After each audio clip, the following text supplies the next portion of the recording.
ಇಲ್ಲಿ ಎಲ್ಲ ಕಡೆ ಕಸದ ಪ್ರಾಬ್ಲಮ್ ಬಂದಿದ್ರು ಈ ಏರಿಯಾದಲ್ಲಿ ಮಾತ್ರ ಒಂದು ದಿವಸನೂ ಕಸ ಇಲ್ಲೇ ಅಲ್ಲಿ ಬಿದ್ದಿರೋದಾಗಲಿ ಮತ್ತು ಇದಾಗಲಿ ಒಂದು ದಿವಸನೂ ನೋಡಿಲ್ಲ.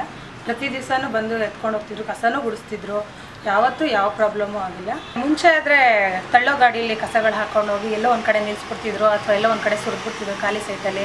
ಅವಾಗೆಲ್ಲ ಅಲ್ಲಿ ನಾಯಿಗಳೆಲ್ಲ ಬಂದು ಗಲೀಜು ಮಾಡಿ ಕವರೆಲ್ಲ ಬೇರೆ ಕಡೆ ಎಲ್ಲ ಹೇಳ್ಕೊಂಡು ಹೋಗಿ ತುಂಬ ಗಲೀಜಾಗೋದು, ತುಂಬ ಅಸಹ್ಯ ವಾಸನೆ ಆಗೋದು.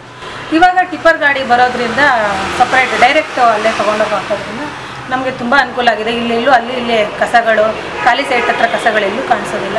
ಕವರು, ಪೇಪರ್ಸು ಮತ್ತು ಇದೆಲ್ಲ ಬಾಟ್ಲುಗಳು ಅದನ್ನೆಲ್ಲ ಒಂದು ಸಪ್ರೇಟ್ ಗಾಡಿಗೆ ತೊಗೊಂಡೋಗ್ತಾರೆ. ಇನ್ನೊಂದು ಹಸಿ ಕಸ, ತರಕಾರಿ ಬಿಡಿಸಿರೋ ಸಿಪ್ಪೆ ಆಗಿರ್ಬೋದು, ಮತ್ತು ಅಡುಗೆ ಮನೆಯಲ್ಲಿ ವೇಸ್ಟೇಜು, ಅಡುಗೆ ಮಾಡಿ ಮಿಕ್ಕಿರೋ ವೇಸ್ಟೇಜ್ ಆಗ್ಬೋದು, ಅದನ್ನೆಲ್ಲ ಒಂದು ಕಡೆ ತೊಗೊಂಡೋಗೋದ್ರಿಂದ ನೀಟಾಗಿದೆ. ಈ ಏರಿಯೆಲ್ಲ ಫುಲ್ ಕ್ಲೀನಾಗಿದೆ ಅಂತ ಹೇಳೋಕ್ಕೆ ನಾನು ಇಷ್ಟಪಡ್ತೀನಿ.